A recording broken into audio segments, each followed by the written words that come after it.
Not that deep. One string banged it and made a mark here. Just take off as little as you can. Tool here, fret eraser, some sandpaper. Let's just check with the fret rocker. Pound it down a little bit. The video that follows here in a second is gonna show a spot level and crown that I did. I get guitars shipped to me. I buy and sell used guitars for my business. Unfortunately, strings may get bashed against the fret during shipment. You can sometimes a little spot leveling. I've got no buzzing going on after the repair, you're gonna see here in a minute. So this can be done, and don't let other guys tell you that it's impossible. Basically, we've got one good little string ding right there and one other one here. It's the 4th and the 5th fret right here around where the B or the G string is going to sit. I'm going to try and just lightly, it's not that deep, so just one string banged it and made a mark here. You may want to use a fret protector like this when you're doing this. Just take off as little as you can, and just enough to get rid of the mark on the fret. Again, if you take off too much metal, then you may end up having to do a fret level. See, I took off some. I can still see the mark. I can still feel it with my fingernail. Gotta take off a tiny bit more. I'm just taking the 3-sided file just in that one spot as much as possible, so I don't affect the rest of the fret. I'm just bringing it back to round on top. My little crown tool here. Okay.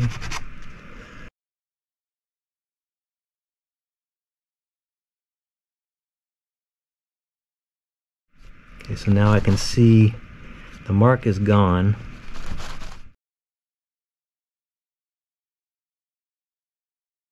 Done. Okay. Now one more mark here. Not too much, it was actually indented on the top of the fret.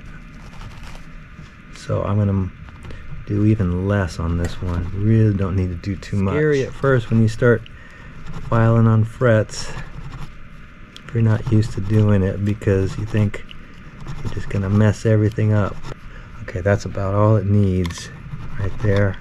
And I'm just taking these various files and watching as I file down that mark until I see it's gone.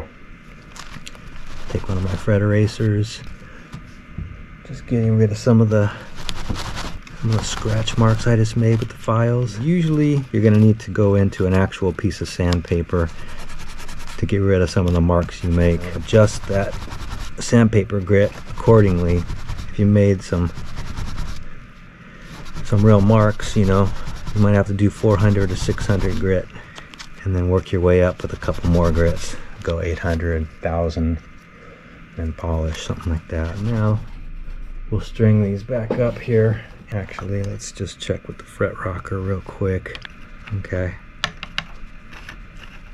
Nothing's showing up as high here, or low, however you want to look at it.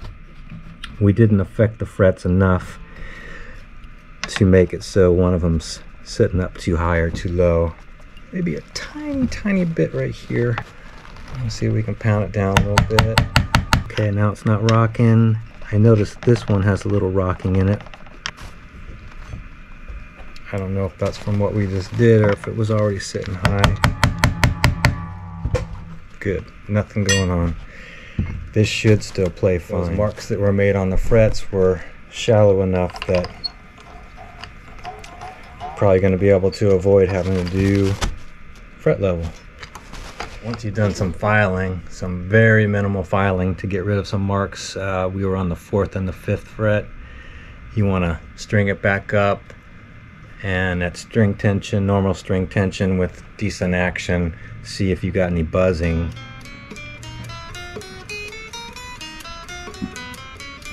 And it seems like we're good on this one.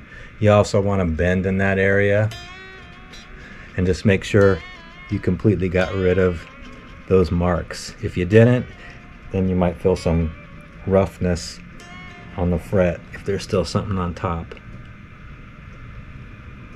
but this is one of those good situations where the marks were shallow enough that we were able to file them down, recrown just that area,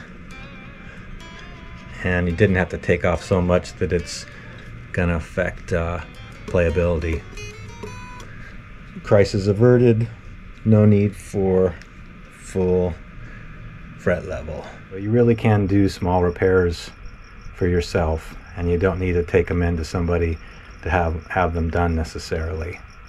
You can also check out StewKickingMusic.com if you want to find me there.